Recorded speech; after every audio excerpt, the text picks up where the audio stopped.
বগুড়ায় জোড়াখুনের ঘটনায় আসামি নিয়ে হত্যায় ব্যবহৃত অস্ত্র উদ্ধারে অভিযানে নামে পুলিশ। এ সময় আসামিকে বহন করা পুলিশের গাড়ি স্থানীয়রা ঘিরে ফেললে সৃষ্টি হয় উত্তেজনা।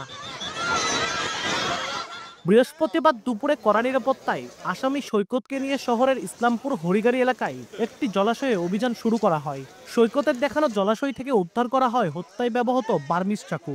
এ সময় স্থানীয়রা সৈকতকে ছিনিয়ে নেওয়ার চেষ্টা করে। পরিস্থিতি বেগতিক হলে আসামিকে নিয়ে পুলিশ দ্রুত ঘটনাস্থল ত্যাগ করে। তাকে বিয়ের প্রস্তাব দেওয়া হচ্ছিল, বাট বন্যা রাজি হচ্ছিল না। এই নির্মম হত্যাকারীর আমরা এই খুনি সৈকতের ফাঁসি চাই। পুলিশ বলছে, প্রেম ও বিয়ের প্রস্তাবে রাজি না হওয়ায় ক্ষিপ্ত হয়ে হত্যা করেছে বলে প্রাথমিক জিজ্ঞাসাবাদে স্বীকার করেছে অভিযুক্ত।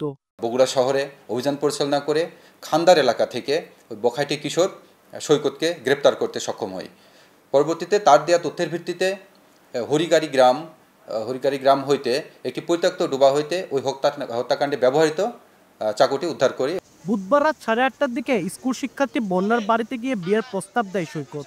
এ নিয়ে কথা কাটাকাটির এক পর্যায়ে অভিযুক্ত যুবক বন্যাকে ছুরিকাঘাত করে। চিৎকার শুনে দাদি লাইলি বেওয়া ও হাবিবা ইয়াসমিনকেও এলোপাতাড়ি ছুরিকাঘাত করে পালিয়ে যায় অভিযুক্ত।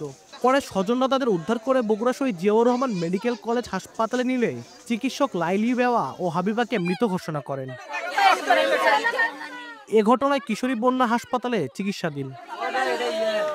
আব্দুল আউয়াল, সময় সংবাদ, বগুড়া।